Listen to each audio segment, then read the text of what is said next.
Lance, what's going on, man? Show, Rich. It's been too long. I think we haven't recorded in like 3 weeks. I know. What were you doing during that time? I was traveling with family. My daughter is going to college. I'm moving her in less. We're moving in less about six. Oh man, less than 6 weeks. So Sorry, I don't want to bring you up yet. I mean, we'll yeah. So we'll process this later. But I am in both grieving mode and excited mode for her. So that was a big family trip for us. So I was doing that. You were doing surgery. yeah. Do you like the way my new nose? It's more the inside parts that got changed, but yeah, Well, I can our breathe guest again. was our guest was worried that it was going to impact your Southern California accent, surfer accent, but so far so good. Okay, just let me know. I'll do my best to maintain form. Um, yes, bro. Well, go ahead and let's introduce our guest. I'll let you start. You take that. So our guest, when we asked how he'd like to be introduced, he really wanted us to like note every single accolade there is. But we got Mike Bishop here today, guys. Um, Dr. Mike Bishop. yes, Dr. Mike Bishop of Texas Wesleyan University. He's a professor out there. Very excited. We got to meet him at a turning from anxiety training, and this guy is a rich man. Like, and when I say rich, I mean I don't know about financially. Maybe I don't know, but man, when you talk with him, he's got some good stuff. His students rave about him. So I just appreciate a person that loves people and loves to care for people. Welcome, Mike. Hey, thanks, guys. It's just fun to be here. I can't be rich because I've worked for churches half my life, so there's no income there whatsoever. But boy, it's an honor and pleasure to be on here with you guys. This is great. I don't know why I'm here. I was telling Rhett earlier, so I haven't written a book. I don't have these like cool interventions that other people have come up with uh, that I've learned about through RT Dialogue. And I'm going to take the podcast over for just a second because I want to give these guys, everybody's watching, some accolades. For me personally, I mean, this RT Dialogue has been such a blessing because I just listened to it in my car, and I'm going through like the sixth time I'm listening to all of them again because just the personalities that they have and the guests that they've had. I've really felt like I've gotten to know people, and coming from not a Fuller type of background, but a little bit different. When I came to WinShape, when I went to Pepperdine things, I really didn't feel like I knew anybody. I knew Terry and Sharon. Had a little bit of stint with Ron Deal, but everybody else was just kind of strangers. They were just like Fuller people. But the dialogue has really done a good job of making me feel a part of the community just because I listened to everybody's thoughts and what they've been able to do. And it's really been personally helpful for me. So thanks, guys, for putting the work in and putting this thing out. Hey, man, it's our honor. It's our privilege. I mean, we call it RT Dialogue because we really believe in the connecting with people and about really getting, like, fostering this community and, like, really taking RT to the next level. I think, as we talk about our lovely Terry stories and the like. But yeah, it's really good to have you on, Mike. Thank you. Yeah, thank you. That means a lot actually because I think that's one of our goals is just try to connect people and more so over the next several years, just keep growing and Yeah, because old guys are going to be disappearing. I mean, Terry and Sharon's not going to be around forever. I'm not going to be around here. Yeah, they're going to come up here and do I this. plan on having Terry around for at least 40 more years. So, like I said, just for a little while. I guess. Well, and to bring it full circle, Mike, we have had two of your students on prior to you. So, talk about impact. We had, I'll just call her Dr. Tasha Kassar. She goes by Tasha, and then Bisola was on. Am I saying that right? I said her name right on the podcast, but I've had a few different formations of it. I always say my student's name very, very quickly because I'll screw it up. But Bisola is what I call her all the time, and she never corrected me after that first time. Well, they both raved about you, and you were their entry point into RT. So, um, I think one of the things that when I think about you, I think you bring it all together. You bring the model, the interventions, and you teach it to other people to use in their practices, or some people have moved on to also teach and stuff. So, I Mhm. think it's an awesome position you hold there, and so we're looking forward to hearing some stories. I guess I wanted to start with your connection with Terry, because I know it goes way back, Mhm. and I think your connection with Terry that predated then your entry into RT itself, correct? It I predated RT. dated Terry's Yeah, correct. into the arts. Yeah. Yeah. So yeah, that was I was this wandering graduate student, had been a youth and family minister for like 17 years, and uh, got out of that and decided, what am I going to do when I grow up? So I decided to go to graduate school, and I grew up in Denton, by the way. So that's where Texas Mhm. Women's University Denton, is. Texas? Yeah, yeah. Ah, Grew up. nice. So, so I started taking the courses and did what I wanted to do. So, family therapy sounded really, really close to youth ministry at the time, which was the only thing that I knew. And so I had a good time in that program. Met Terry there, and we were kind of in at about the same time. And I didn't know what I was doing. I first came in thinking that I wanted to be Milton Erickson. I just really loved paradoxical therapy and deep system stuff, and tricking people was really kind of fun for me, and using some of those MRI type of techniques, and just really kind of wandering and feeling my oats with therapy.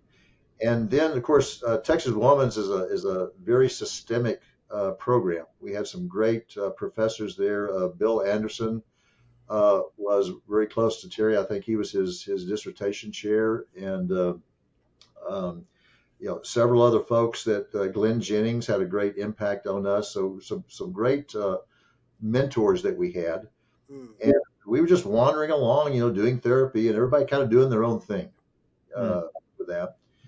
And one of the good things that I really enjoyed was that Glenn was just a good old guy, and he'd talk like this all the time, and he'd just be having all these common sense, and then all of a sudden he'd throw this great wisdom at you, and you're just blown away.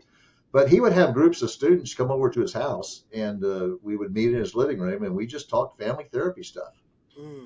And I remember specifically there that Terry came back, and he had a report because he had just spent a couple of weeks with Borjamani Naj, Nice. and I'd not heard of the guy before. And to me, Really? He wasn't like the big guy in the moment? well, it was like, he was one of the founders. He was we had a really good foundation of systems theory, and that's what I try to pass on is, the shoulders of the giants that we stand on. We want to honor them and keep those in mind, even though that therapy has gone so many different ways from that. But yeah, he was talking about this time he spent with Nash, and to be real honest, I thought he had actually gone to Hungary. I mean, I thought he had actually gone to Europe. I didn't know that he was in Philadelphia. But then he kind of described what was going on there, and to be honest, I wasn't listening very well. I just thought, oh, that sounds kind of cool. That was nice.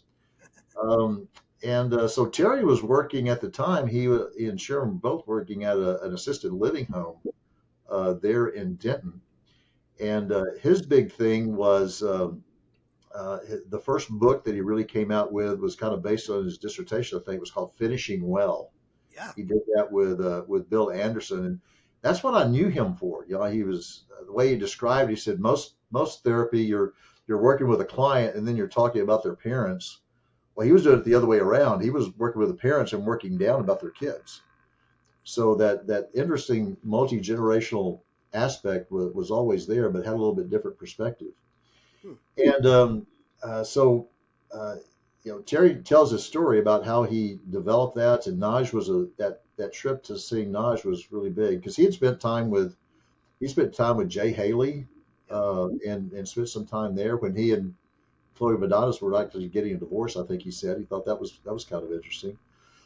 He also we had the AAMFT conference in Dallas one year, and Carl Whitaker was the keynote speaker, and he was the oldest person to ever do a keynote, and also Terry Hargrave was there as a keynote, and he was the youngest person to do a keynote at the same time. And so he and Carl got a chance to spend a little bit of time together as keynote speakers, and I think that was a pretty good interest. I was in charge of all the volunteers at that conference.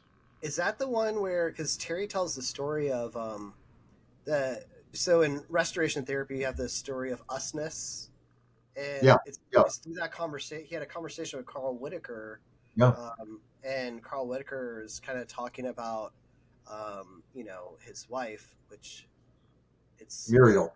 There it is. Mm-hmm. Yeah, and he's like, I guess I'll probably be fine when Muriel dies, but there's this part, this what do you call the entity? Do you remember? Well, I think he said, and she had passed away. He said, I really will miss Muriel, but I will miss what we were together more than just her. So I thought that was pretty interesting. They were married over 50 years. Yeah. Mike, what year was this? Just to kind of like understand the context. So what year were you starting at TWU? Late 80s. Late 80s? It was in the late 80s. And this conference was late 80s itself, probably? This was the big conference in Dallas. This is right when the controversy over, let's see, what was it? It was right to life. It was when the abortion laws were being really hotly debated in there, and half of the conference boycotted because of that. So it was a pretty dicey time in our profession right then too. Wow. So like 37 years ago. Wow. I try not to count numbers like that, but go ahead. Well, it's when you think about like how long people are ruminating, and I use that in a healthy way, on ideas that start to come into their mind, and they start like playing around with theories, and because for us who came into RT maybe in the last, I think I came into it in about 2010 at the Hideaway, but you come into it thinking it's already fully baked, but it's been this long journey of conversations and learning from some of the biggest names in the fields of marriage and family therapy, and you were there at the center of that. That's really, I don't know, it's exciting. Yeah, I had my mentor was Dr. Frank Thomas, and he was the director of TAMFT, our Texas Association, and he would go out and get all these speakers for our conferences and everything. I'd meet all these guys. I mean, he would he was a name dropper. I mean, he knew everybody in the field, and I got a chance to work with him and work on his committees and help run our conference. We ran our conferences. We had almost as large conferences as AAMFT in Texas. We had 1,100 member attendees at one of our conferences. So it was I thought it was kind of the pivotal point of things that were happening in systemic therapy at the time. Cool. But Terry, I didn't really, I knew Terry as a person, but I didn't know him as far as what he was studying. I knew that the interest because he would talk about that Finishing Well book that he was working on right there, but really didn't pay attention to what he was saying that much. I like the way Terry describes me as coming up. He said, I think Mike is a really, really good therapist. He connects to people really, really well, really personal and everything. Not the greatest scholar in the world. And I own that. I own that, My dissertation, it was a great study, but I wouldn't have passed my dissertation. It was terrible. Really good therapist. Not so much in the scholars. Because Terry was the brain. He was the studier, man. He dug in deep, and he would read everything in the world, and just really studious. It's a good app.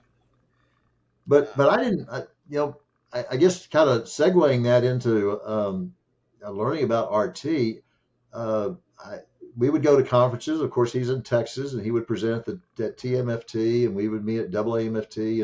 And Terry's always presenting, and he started doing these things, and he was I don't even know exactly what he was calling it at the time, but I would go to his workshops just because he was a friend, you know, and I would listen to it and say, oh, okay, well that's nice, you know, that's okay, you know, and I'm transitioning then from like MRI strategic therapy over into solution focused therapy.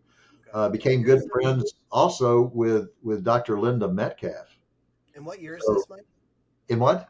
What year is this that you're doing this? Before 91. So we're talking about 1989, 90, something like that. Okay, great. And so just to bring that, and Linda Metcalf is one of the gurus of solution focused therapy. Yeah. She created solution focused narrative therapy and has the only book out of that combining those two. And again, just the same as Terry, very, very studious. Matter of fact, I had a client that I was stuck with. I did not know what to do. And I was talking to Linda and Terry both about it. So we decided that, could y'all come in and consult? So we had all three of us working with that one client. Wow. And Terry was coming from this contextual family therapy, and Linda was just now getting into solution focused therapy. Matter of fact, I think she and I started solution focused about the same time, introduced to that. And I think they even presented a paper on that session. I don't remember much about that, come to think of it. I just know that we had all three of us together with this poor client who was listening to solution focused therapy and some contextual family therapy. But I like to brag, so I did go to school with Terry Hargrave, Linda Metcalf, and between the three of us, we published, I think, 22 books. I haven't published it. In the three of us, we published 22. So that's awesome. Hey, maybe you inspired him. Okay, I'll take that. Yeah. But just to move that to RT, to keep telling stories, I didn't really catch the RT bug. I read his book, kind of said, okay, that's okay, but I didn't really catch it. And that's something that Terry likes to say, and I agree with him with this. Sometimes you don't learn this stuff, you catch it. And until you catch it as a therapist, it's not going to make sense to you. But I remember the first time I saw Terry and Sharon present at the same time, I caught it.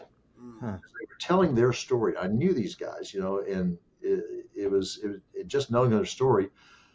Matter of fact, one story, I was at a conference one time, and I came up behind Sharon and started massaging the back of her neck. And she went, "Oh my gosh, you got an hour and a half to quit that." Just was wonderful, great. I said, "Oh, this is great," and everything. So, and Terry was standing right next to her, and so I went over to Terry and I put my hands on the back of his shoulder, and he instantly went, I mean, literally, like that. And we were good friends. I didn't realize what a foreshadowing that was of their story about RT. About Sharon. Talks about wanting to be included and scared to be abandoned and all the losses she's had in her life that she tells a story that here on y'all's podcast. And then Terry coming up in a family that was not safe. So even just the touch on the back of his shoulders was a knee-jerk reaction. So I stored that up. But when they presented together, the whole story just clicked with me. And at the same time, I applied it to me. That was the first time I applied it to me. And I went, "Oh my gosh, that explains it. This is the legend to the map. I get it now." But so that was, I remember exactly where I was sitting in that conference. I don't remember which conference it was, but I remember them doing that. And I thought that's when I caught it and started moving down towards that direction. What were the major things about yourself that you were connecting with, Mike? Okay, so here's the start of our 3-hour podcast. Just the way that I thought about myself, and didn't really think of this as pain, of course, when you first look at this. But I thought this is the things that kind of stuck with me of Mike Bishop. insignificant, not good enough. And if people don't like me, there's something wrong with me. So Yeah. those were the pains. And I'll tell that to my clients all the time. I'll say, yeah, I'm insignificant, not good enough. I mean, I'm a tenured professor at a major university training people. I've got clients coming in from all over the place. I've got professional athletes coming in to see me as a therapist. Um, I'm doing supervision for all these people. I've been the president of the Texas Association of Family Therapists. I've been on the board of directors of AAMFT, of the national organization. I was the head of their ethics committee for 2 years, but I'm not good enough and I'm not significant. Mm. So that incongruence there was pretty interesting. And then, I just kept applying it to me and applying it to me and applying it to me. And I think that made me a better therapist, made me better at understanding that model. And that's one of my little sayings is that you can't, don't do therapy on any client until you've done it on yourself. If you've not done your therapy that you're doing on a client on yourself, it's not good enough. It's just not there yet. So I think it's really, really important, and I think for me, that's where I got the energy for being an RT therapist. I think that's such a, this idea of like once you kind of see that connect, like what was the you catch it, Mm-hmm.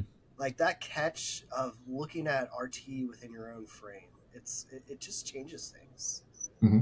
It goes from like, oh, that's neat to like, oh, that's life changing. Yeah, that's profound. Yeah.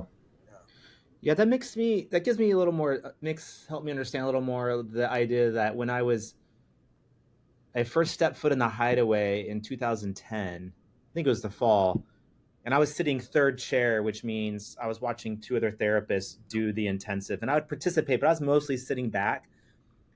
And they weren't using the language restoration therapy; they were just talking about pain cycle, peace cycle, and the 4 steps. But I remember sitting third chair and putting myself and actually doing the work as if I was in the intensive myself. And that's the intensive where I went home and like literally practiced my 4 steps with my wife when I got off the plane, and she didn't know what was going on. But I was like, oh, I must have caught it because I hadn't read a book. I didn't really even know who Terry was because I had graduated Fuller already. And so I went in like just totally blind to any type of model or idea. But I left feeling like, oh, I understand myself better now and my marriage Right. after this intensive. And so I don't know, that just helps me understand because sometimes when I try to talk about the model to other colleagues, it doesn't click with them, or it's not enough to pull them away from the other models that they've been working with for many years.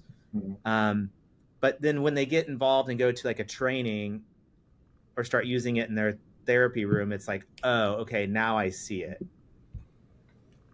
Which is an interesting like pedagogical like Mm-hmm. question when we're coming across like when we're using like when we're like teaching people about restoration therapy, like even like other therapists of like, like just, hey, take a moment and just think about your own pain cycle. One of my old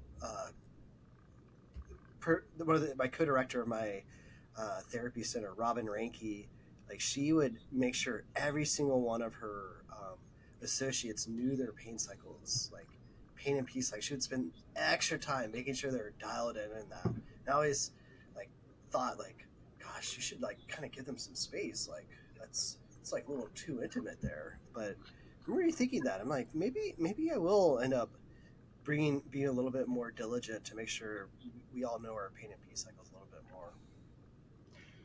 Well, and yeah, I can relate to that, Lance, because I have no boundaries. I mean, I'm pretty much an open I like book. that you're the ethics chair. Yeah. Okay. What does that say about Texas? I can say a lot about Texas, but we'll just let that go. Hi, I'm Mike Bishop. No boundaries. It's going to make me think twice now when I call Mike up about the ethics questions I have. I'm just kidding. Well, it's interesting. I mean, and it's a serious topic too, come to think of it, because I had no boundaries as a coping mechanism for me. So growing up, and I didn't realize this, that I didn't know that I had low self-esteem, so what did I do? I became the class clown, you know, still working on that. I'm practicing pretty well with that right now, but yeah, it's a whole lot better. My dad was one of his jobs in the army was he was a barber, and so guess what haircut I had, I was zip, all the time, and big old ears, lots of freckles, and doggone it, guys, I was pretty. Do you know how terrible it is to be a pretty boy with big ears and no hair? It was so I would just say, "Hey, look at my big ears. Hey, look at this. Look how funny I am." And wow, was that a classic coping mechanism? Mm. Of doing that. It was funny shaming. It was entertaining shaming. Yeah, it's a good word. I'm gonna add that to people's pain cycles. Entertain Enter- shame. entertaining But shame. but you know what, guys, you can take that and you can turn it into a strength. Instead of it being a coping, it can now be intentional. And I think that's kind of really, really important. Sometimes we can take those things and use them, because I now use that humor and that lack of boundaries as an amazing teaching tool. I think. Matter of fact, my dean called me she called me an edutainer, and I do that on purpose, and also it fits my pain cycle. But I kind of use that now too, because I think people remember that. I mean, Mm. people remember my little bishopisms that I told you guys about, that I have, that these little sayings that would fit on a bumper sticker.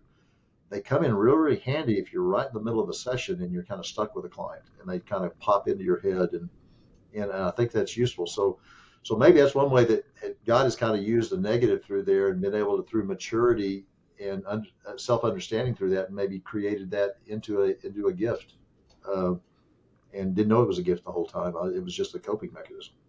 That's just a theory. I just came up with that right now. You guys are responsible for it.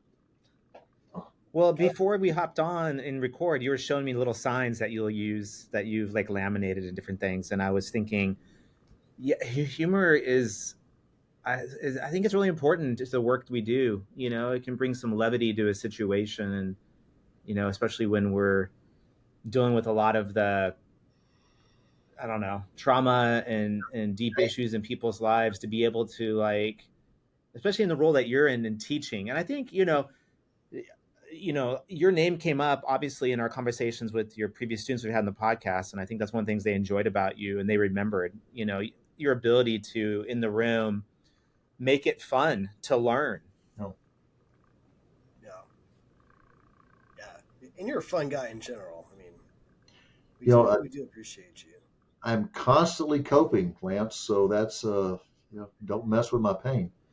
Uh, let me have that. How But do you yeah, help?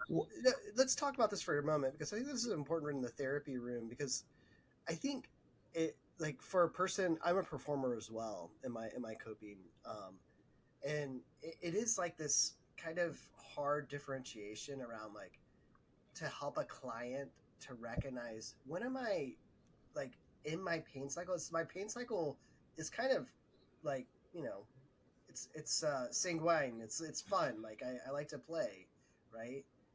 But there's this element of, like, it's kind of frantic as well. What are those things that you do to help clients, or even yourself, or even the people you're training, to help them to differentiate when they're being, you know the two? Yeah. wow. Now, if I was in session, I'd say, Lance, would you tell me the same thing but use different words? Uh, but Absolutely.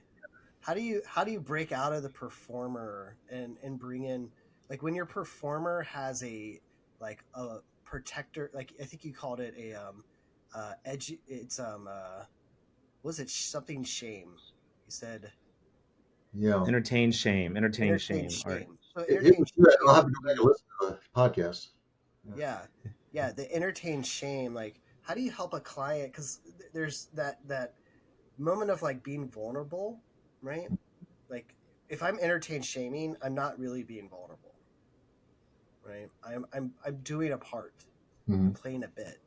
versus there's a place where I could be really vulnerable and like, yeah, like, Well, and I don't know if this addresses it, Lance, but it's making me think of my processes because I intentionally I'm there for my client. I am there to help them change. yeah, Get to where they want to be. So I keep that in the forefront that this is always about them. And then you talk about ethics. In ethics, you don't want to exploit the client. On one side, and then you don't want to ruin your ability to be a good therapist on the other side. Those are the two sure. ethic pillars that you have through there. So I will do some of these things as an icebreaker, as a vulnerability of myself. Carl Whitaker used to do things like when he would walk into a session, he would drop his file folder and papers would go everywhere, or he would stumble, or he would something like that. And he talked about that one time. He said, I want them to know I'm human. I want them to know that I'm a flawed human being. So that's one of the things I think is to make this a little bit more personable. This isn't, Dr. Bishop, said, well, there's Bishop being him again. Okay, now we can kind of share that vulnerability. And so I think that works. I think one of the things I have to watch out for is because I can get on a roll with that. And all of a sudden, I'm not being there for my client anymore. I'm being there because I'm cute and I like the attention. So I'll catch myself in the middle of a session Yeah. having to pull back and say, wait a minute, I'm not, how did I slip into focusing on me again? So I don't think we're never a finished product. We're still working on this. And it's one thing I love about you guys is listening. I was going to think of a phrase that it's so fantastic to be able to sit here as three flawed human beings who are helping people, because y'all both told your stories. You've both been revealing. You both revealed those times of crisis in your lives, and be able to come out of that. That makes you more human. I think that's something that clients appreciate more, and they don't get afraid of. So I don't know if that answers the question, but it takes up 3 minutes of the podcast. No, it's I was thinking about like this idea of being on a like not in a fixed position, but on some type of continuum. And so I'm a performer too, and the way that I perform is like achievement oriented, great grades, like try to achieve a diploma or an extra certification and do stuff. And I think sometimes that performance shows up also in healthy ways. And so trying to discern for me, I guess the language I'll use here at the moment is like, what fuel is driving that? Is that performance coming out of my pain, or is it coming out of my truth? And it's kind of blurry sometimes. I don't always know, and it's kind of on this continuum. I don't know exactly where that is. And to have, I guess, as therapist, to have somebody in the room with me to ask me good questions to try to get to the bottom of that is really critical, because I'm sure you work with clients too, where they're like, oh, how do you cope? I'm a performer. And they're like, well, what's wrong with that? I'm good at my job. I do all these things. And so it's like, well, what drives that performance? Where's that performance coming from? Is it my pain that's fueling that? Or is it my truth? And I don't know if I'm always clear with that myself, and having people like you or a good therapist in the room, my own therapist, to like ask me a lot of questions is, I mean, it's I don't know. I'll just stop there. It's a hard process. Yeah. Terry uses that line: performance-driven identity is no identity at all. And when we fall behind our bit or our part, and so I like this idea that you're bringing up, Brad, around fuel. It's just like me trying to be significant finally. They'll finally know my name, right? Or is this just coming from a place of true identity of like, I believe that I'm called, and I'm really stepping into that part that I feel is like that next step, whether I do great or not, it doesn't matter. It's just doing the thing that I feel called to do, which would be more in that realm.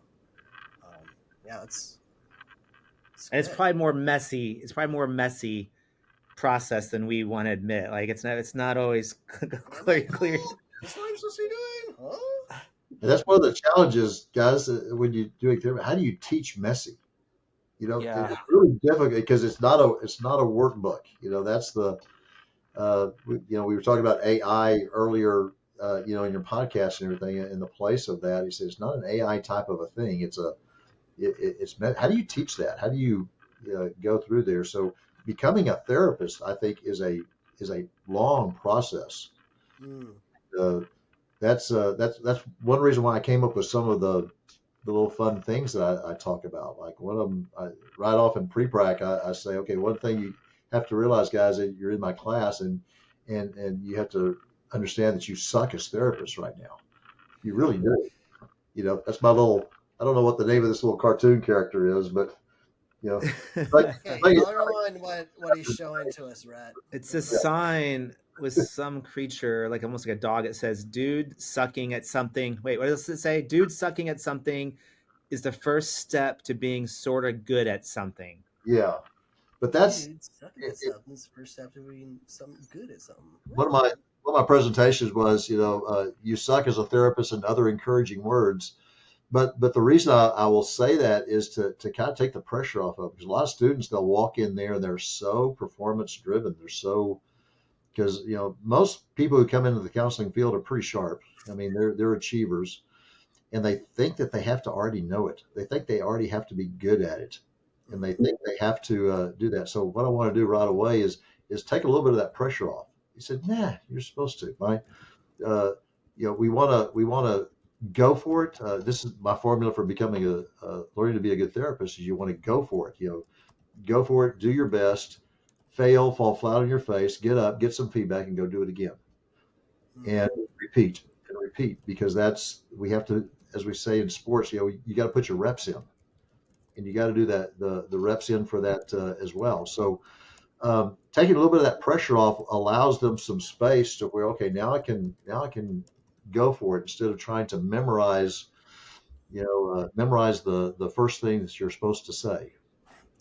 Yeah. Man, that's so good. Instead, I had someone when I did my first live training thing where we were kind of practicing therapy on each other. The first bit of feedback I got was like, "Man, I could never see you doing therapy with my parents." It's like, I guess I suck. I wish I had a Mike Bishop in my ear saying, "Dude, you suck as a therapist, but that's okay. You got to start somewhere." That's like freeing to like be able to admit that though, to like, because especially in a grad school, early getting your hours in clinics, it's so performance driven and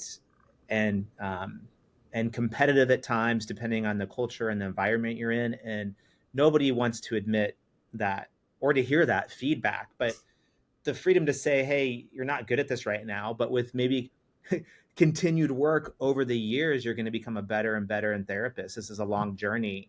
I think that would have been helpful to hear. Mm-hmm. Right.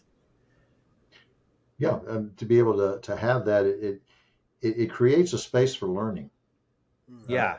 for experimenting, and you guys are talking about this a lot. One of the things I picked up on the dialogue was the getting up out of your chair. That's been kind of one of the theme for dialogue. I've noticed almost everybody has talked about that. Get out of your chair, stand up. The Terry phrase of that's no greater courage does a therapist have than to stand up not knowing what they're about to do. Yeah.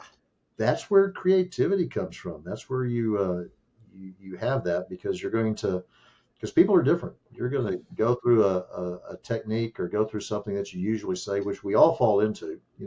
We tell our stories, we have our game plan that we have, but then you never know what a client's going to come up with. They're going to come up with something through there. So he said, okay, that's kind of interesting. How do we take our understanding and apply that to their story now?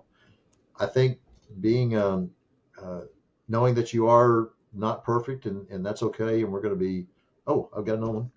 Terry said this. He said you This want is to be. another bishopism coming at us. And most of my bishopism I stole from somebody else, but Terry said one time you don't have to be perfect, you just have to be useful. Golly, how brilliant is that? How brilliant is that for a student therapist? Wow. Yeah. I think one of the things I love about connecting with you two and the community at large, because as therapists we can get pretty isolated even if we're in our own little clinics. But I don't know, I've noticed over the last year or so the freedom to say and believe like this, I'm a work in progress, and the therapist I am today is hopefully not going to be the therapist I am tomorrow or 10 years from now. Like I got to keep working at this, Mm-hmm. and I'm hopefully a better therapist than I was, 5 years ago and 10 years ago or last year. And I think that's what I like about the restoration therapy community is the willingness to like keep working at things and to improve our craft and to know that we're not a finished product. Mm-hmm. I don't know, that just feels, Mm-hmm. freeing. Yeah. So, okay, I'm leaning up close to the camera. For those of you who are just listening, I'm saying, watch this, guys. I'm about to hijack the podcast.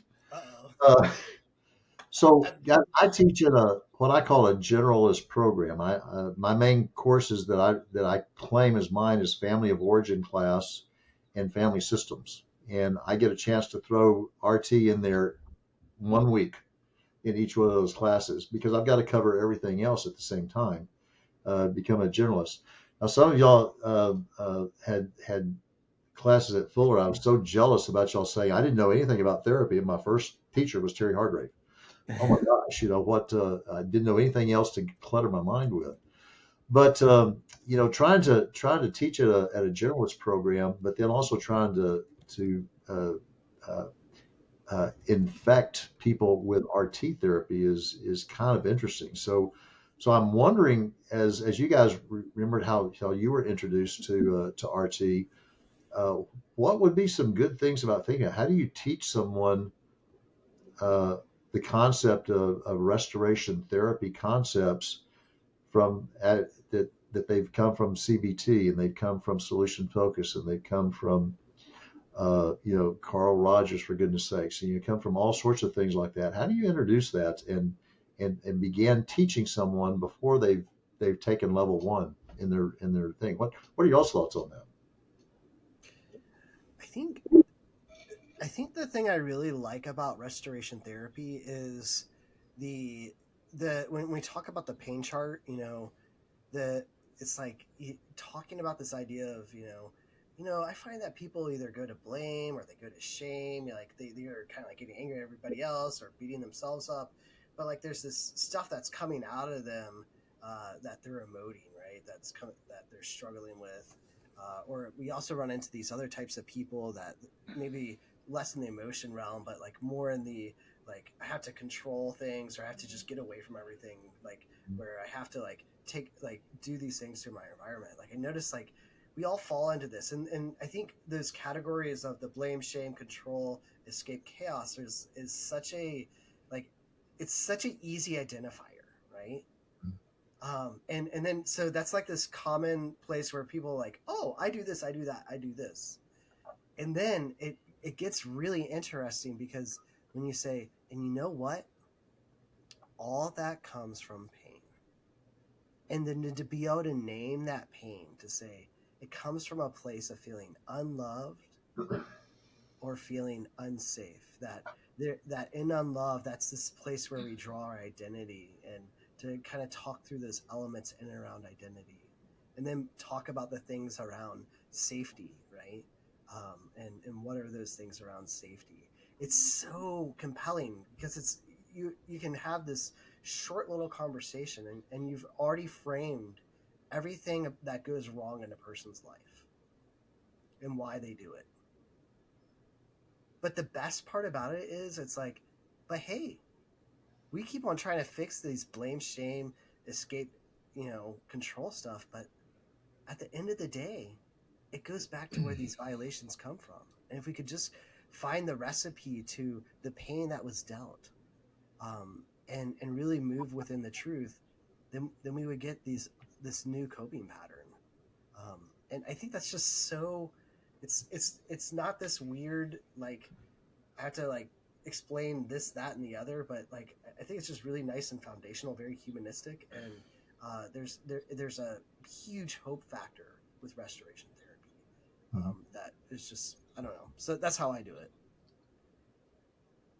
you said that well, Lance. I don't have a good answer at the moment, but I think what I generally like, if I'm in conversation with another therapist talking about it, or I'm introducing to my clients, I may be more like, I think here's a model that, number one, will give you a lot of insight about yourself Yeah. that you maybe do not have. But in order to change, insight alone is not enough. We have to practice our way into a new place. And so for me, RT is about this beautiful model that gives us a lot of insight about who we are and who we are in relationships. But there's this practice component that we use these 4 steps, and when we practice this, we become new people and we do things differently. And I think that differentiates it from a lot of other models. There's not a big practice component, at least I think a clearly laid out practice component.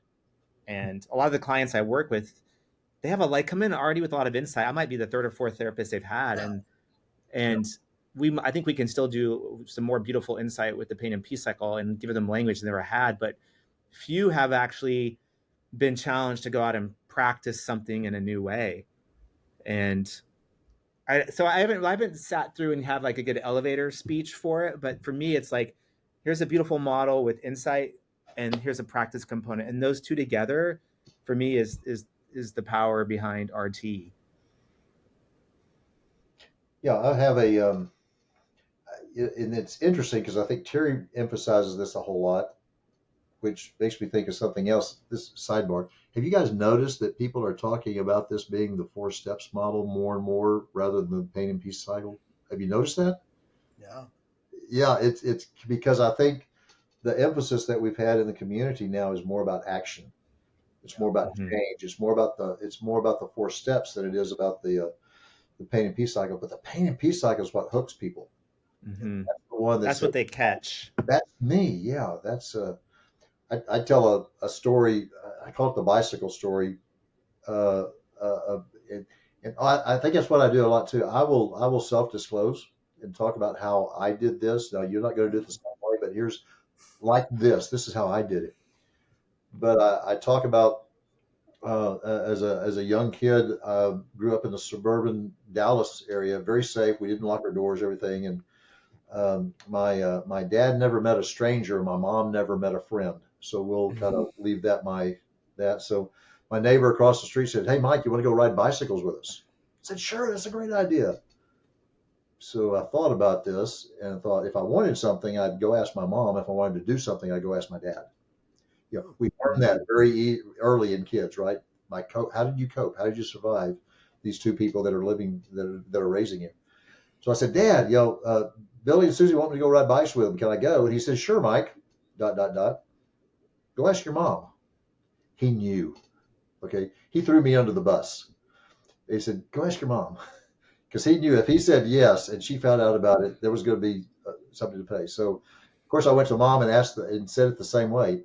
"Mom, Billy's dad asked me to go ride bicycles around the block with him and his kids, and we're going to stay on the sidewalk. We're never going to cross the street. We'll be back in 6 minutes. Can I go?" And she goes, "No, no, around the block, I won't be able to see you. What if something were to happen? What if you were to fall off? What if you get hurt? What if you get hit by a car? What if you're going to be kidnapped?" "No, I don't think so. I don't think it's a good idea." So for the first time, I was defiant. I was a very compliant child because I had to do everything right. So I jumped on a bicycle, went across the street, and halfway across the street, a car misses me by that much, literally. Oh my gosh. I get over on the other side of the street, throw my bicycle down, burst into tears because I almost got killed. No. Mom was right. I can't handle it. I'm not good enough. I can't deal with it. I don't have the skills. Now, my mom did not intend to teach that to me, right? My mom she wanted me to learn that it's a dangerous world out there. I got to watch out and be careful. That's not what I learned because this is a big thing is that the lessons that we teach our kids are not the same things they learn. Come on. They, corporal punishment. I have to say that again. Yeah. Well, yeah. Okay. The lessons that we teach our kids are not the lessons they learn, and the lessons our parents try to teach us is not the lessons we necessarily learn. One kiddo, he gets punished, he gets spanked, and he says, "Wow, I'm not going to do that again. It's a bad idea to disobey the rules. I've got to follow the rules, or there's going to be consequences." His twin brother, thing happens to him. He says, "Hey, when I get big, I can hit people too." You learn two different things. So I tell that story, and then I say, "Oh, by the way, last week, I was getting the sweetener off of the cabinet above my coffee, and I reach up, I open the cabinet door. My wife is so sweet. I mean, she is a sweetheart. She's a doer. She's a worker. And when she does anxiety, she does stuff. She works. She cleans the kitchen. She washes. She does all that stuff. So I open the cabinet door to get the sugar, and she reaches up and gets the sugar for me. It wasn't that sweet of her. I mean, she was so nice. She was so nice. I am ticked. I am mortified. I am really angry at her because you don't think I can get my own sugar. You don't think I'm man enough to do that. You don't think I'm able to do that. So I come out at that. That's not bittersweet. That's not what it is. Bittersweet. No, I was just pissed. Okay. But it had nothing to do with her. It had to do with what my pain was on the inside that I'm still working on and trying to do that. So and when I lash out, how does that do to her? Well, she's devastated because now she's alone and she's abandoned and she's feeling her stuff. And then she cries and goes away. I'm thinking like, well, Mike, you suck as a husband. That was a terrible thing to do. You're lousy. So I describe that cycle. Somehow or another, sometimes telling that story, the other person goes, "Oh, that's what we're doing." Mm-hmm. I also ask them. It's a good loop. When I do couples, I ask them almost the same question. I'll say, what do you want this to look like when we're successful? My old solution focus bones coming back in, and then I'll say, what's the first fight you guys ever had? What's the very first fight you ever had? And they talk about that. We talk about it. And said, my theory is the first fight that a couple has is the same fight they're going to have their entire married life, whether they have a marriage or a bad marriage. The same fight they're going to have. That's how we introduce that pain cycle. That's when we pull out the words. When you fight, what do you feel like? What's it like for you? I use that to pull students in the same way. I tell them that story because when they do that, they apply it to themselves. So that's the hook.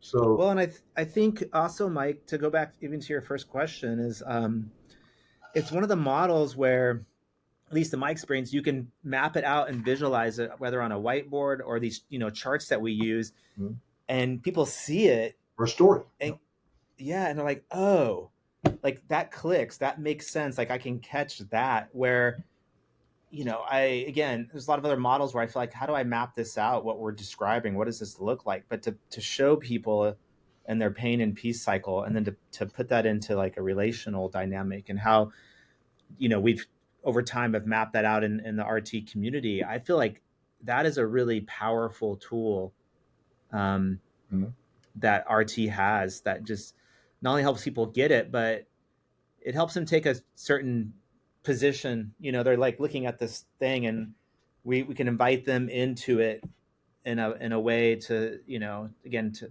Terry was talking about, like, what kind of empowered stance do you want to take in this pain that you see now mapped out before you? What does that look like? And I guess that's the practice component too. But I that's the other piece I love, is the visual aspect of RT. I just thought about that. I think it was you who said in another podcast, sometimes you'll get a mirror, and no, that was Michael Cox, I think, that said that. He'd get a mirror and showed it out for him and said, well, this is what you're doing. You like doing that, or you want to do something different? So show them that through that, and then be able to say, but there's also but there's a more excellent way, to throw in a biblical phrase. There's a more excellent. What do you I was just curious about, in your role as a professor, and you're teaching the model, is there one aspect of the model you notice students struggle with the most? Just like maybe not catching or not clicking, um, just from your role and perspective, that maybe is a little more challenging. Just right off the bat, I think it's isomorphic to therapy. What's the most difficult thing to do with clients? Let's get into that dang piece. What the Yeah. heck is my piece? I don't know Yeah. what that is. I think students struggle with the same thing. That again is isomorphic to what's happening with the with Therapy room. the room. Yeah. Yeah, that's the hard. And that I was expecting you to say that, and I was thinking that's another thing I've noticed in my work that I have to catch. Like, I can think my truth and like, oh yeah, I know that I'm loved. I know that I'm adequate. But until I catch that in like an embodied way, it doesn't move me, Mhm. And I think that's why this experiential piece that we're all working on is so important, because it's one thing just to talk about the truth. It's another thing to move into that place. Mm. And just the idea that came to me then too was the word confidence that came in trusting the model. Terry's pretty adamant. He says, "This is the way, guys." Of course, everybody that writes a book about their therapy at the beginning of the book says, "There's many, many ways of doing therapy, and this is just one of them." And then they go and write the book as if it's the only way to do it. But I think having confidence in that process helps with the next step of that, not only identifying what the piece is, but man, those 4 steps and doing the action and asking for the sale, asking for the change is just really, really important. Had a client that we did the stand up, let's do this, and she tried and tried, and third time she just quit and gave up and just sat back down on the couch, and I was scared spitless. I said, stand up, stand up, stand up again, do it again, stand up. That was scary for me, guys, because I'm supposed to sit down there and go say, oh well, it's okay, I know it's painful, but no, stand up, and just scared me to death. uh, Mm. 2 weeks later she said that was significant for me. Yeah. And I just realized I don't think anybody else has ever done that with her. Mm-hmm. Yeah. Wow. Has anybody taken that risk Mm. to come in and confront that and do that? I don't know. That could totally not be the case at all, but that's kind of how I interpret it. I mean, I think that's such a beautiful illustration. I think, and therapeutically, we're totally trained to like just meet them in their pain, like, oh, how are you feeling? I'm so sorry. But to hold the moment of like where they're weeping and crying on the couch, and to look at them and to say, you can stand up. You can stand up. I know you can stand up. To give that invitation is such an empowering remark. Oh. And it's so hard to go contra this idea of like just like, oh no, we have to be very empathetic and come alongside them. What we're doing, like that lesson, going back to your earlier thing, is like, yeah, if you look, bad and sad, people won't ask you anything of you. But what you're doing is you're saying, no, you are much more stronger than you think you are. Mm-hmm. And I think that's such a gift. And I want to challenge any therapist listening today. Like, if you're listening and you have a client that's like on the floor and they're struggling or whatever, take a breath and say, is there an empowerment moment right now that I can give to my client? Not this like, cheesy phraseology, but something that could really help them to break free. I think that's really important. I love that, Mike. Yeah. Well, I'm like a good therapist. I'm cognizant of the clock, that Yes. we all may have sessions. So I was thinking we'll wrap up here in just a couple minutes. And Mike, we'll definitely want to get you back on. I know we could talk about a lot of things, but in closing, I was wondering if there's any final words or thoughts that you just want to, communicate to the audience, people listening, just from, you have a long history of knowing Terry, a long history in the RT community. Sounds like you've been empowered to get more connected even over the last, year or so. And I'm just wondering if there's any final words of encouragement for you, anything you want people to hear or know. Mm-hmm. I'm trying to think of something really, really significant. I'm thinking of entertainment at the same time. It's okay. I, Lean into that gift. so I'll do both of those. One of them entertain another Terry story. So one of the conferences we went to, Terry's known for what? What does he wear? Bow tie. So Yes. Yeah. so what he was like a keynote and did a lot of things. So I said, I'm gonna be Terry Hargrave this week. So I got my bow tie out and I wore a bow tie every time. And he and Sharon went out somewhere and came back and brought me a gift. So Sharon brought two of these. So these palm hats. So he gave me one and Terry one, and I we were love all it. wearing our bow ties and the hats, walking around with these beards and lucky that. This So is what type of hat is that? Like a fedora? Is that like the proper term? oh, it's a palm. It's a palm hat. I don't know It's what like it's. a Panama Jack, if you remember that Yeah, like like image or if you're something. like, and Jerome, Mike is like like, Jerome. so just imagine just like this classic Panama Jack Yeah, hat on Mike's head from Terry and Sharon. yeah. And he's wearing a really floral like Hawaiian shirt on the Yeah, podcast too. Just yeah, it yeah. like fits perfectly the ensemble. Now Terry had the bow tie and the jacket, but I don't do the jacket too often. But I don't. One other thing, I guess we talked about this, but um, putting a little bit of a spiritual element to it. I'm still working on stuff, guys. I'm working on. I told you about the bicycle story. I'm still working on that, Mm. and I'm still working on driving is my new thing. I've just made so much progress in driving, and in Texas. Rhett, you know this. There's only two types of drivers: those who drive slower than you are idiots, and those who drive faster than you are maniacs. Mm-hmm. But I'm still working on that. Why are y'all disrespecting me? Why are y'all not obeying the law?